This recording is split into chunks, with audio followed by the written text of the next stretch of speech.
अस्सलाम वालेकुम। ये हमारे पास एक्सपर्ट ग्रो वाट के नाम पे यूपीएस है।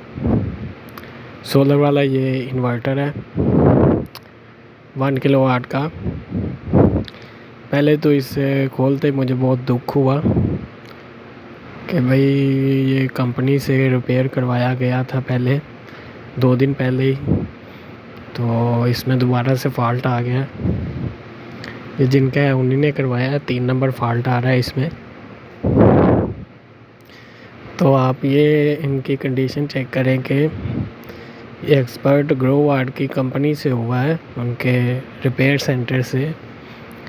और उन्होंने ये जो बूस्टर सेक्शन है ये रिपेयर किया है, और इसमें जो मॉसफेट लगाए हैं वो यूज़ वाले, जिन्हें हम पुल आउट मॉसफेट कहते हैं, वो लगाए हुए हैं। अब कंपनी लेवल पे काम करने की सूरत हाल आप खुद देख सकते हैं, ये किस हिसाब किताब से ये लोग काम कर रहे हैं।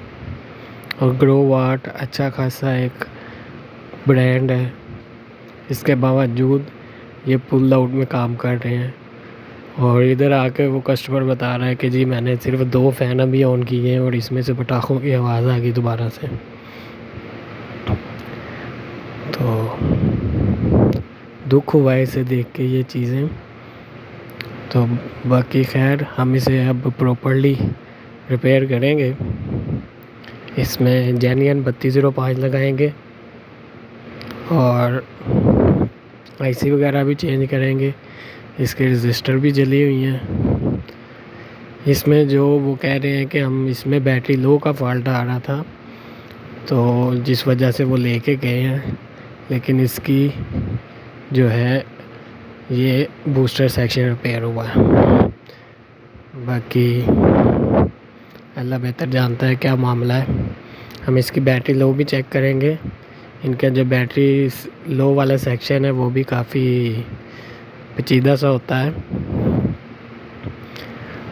तो हम वो भी रिपेयर करेंगे। पहले तो हम इसकी ये 3205 वाली सेक्शन, जिसे बूस्टर सेक्शन कहते हैं, वो ही रिपेयर करेंगे और इसे जेन्युइन मॉसफेट लगाकर ड्राइव ओके करेंगे।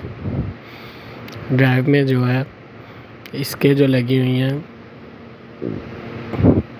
20 के लगी है, 47 ओहम लगी है और 10 के लगी है। तो ये हमारी मॉसफेट और उनके होल जो है वो साफ़ हो चुके हैं। अब हम इसमें जो है वो 47 ओहम लगाएंगे। जो जली हुई हैं 47 ओहम तकरीबन सारी जली हैं, तो मैं इसकी प्रॉपर्ली ड्राइव जो है वो नहीं बना दूँगा 47 ओहम और 10 ओहम के साथ। ये टोटली चेंज करूँगा मैं। 20 के इतनी जल्दी तो नहीं है, बाकी हम उसकी भी रीडिंग चेक कर लेंगे। और इसके ये जो दोनों फॉल्ट है, बैटरी लो और ये बूस्टर सेक्शन, ये हम क्लियर करेंगे। ये हमारी 47 ओहम भी लग चुकी हैं। अब हम अपना वोल्ट मीटर ले लेते हैं, उसे रजिस्टर की वैल्यू पे रख के तो इनकी रीडिंग सब की चेक करते हैं, आया रीडिंग सेम है या हमें मज़ीद कुछ चेंज करना पड़ता है। इसका 3525 आईसी भी हमने चेक करना है, क्या है वो भी डायोड इनमें सेम दे रहा है या आउट वैल्यू है।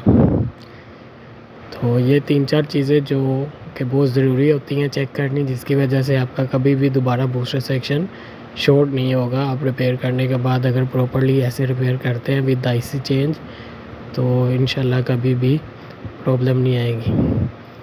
ये हमारी जो रजिस्टर्स हैं उनकी वैल्यू आ गई, ये 6.6 के जो है हमारी मॉसफेट की वैल्यू आ गई, जो ओवरऑल वैल्यू। अब हम इसमें मॉसफेट लगाते हैं जेन्युइन वाली लगाकर, तो इसे आगे चल के देखते हैं कि ये क्या करता है। ये हमारा आईसी जो है वो भी ठीक है, डायोड की वैल्यू भी सब मॉसफेट पर सेम है, तो इसका मतलब है कि हमारा आईसी जो है वो भी ओके है। हमें आईसी भी चेंज करने की ज़रूरत नहीं है, यही आईसी हमारा चल जाएगा। इसका जो बैटरी लो वाला सेक्शन है उसकी अगर थोड़ी सी बात करें, वो शायद रिपेयरिंग का हिस्सा ना बन सके, क्योंकि ये बूस्टर सेक्शन के साथ ही वो रिपेयर किया है। इस पे 4 मेगा की 358 जो बैटरी वाला सेक्शन है उसके नीचे 4 मेगा की रजिस्टर लगी है। आपने दोनों रजिस्टर चेंज कर देनी है, आपकी बैटरी लो का सेक्शन जो है वो क्लियर हो जाएगा। ये हमारा जो इन्वर्टर है अल्हम्दुलिल्लाह क्लियर हो चुका है। वीडियो अच्छी लगे लाइक और कमेंट ज़रूर कीजिएगा। अल्लाह हाफिज़।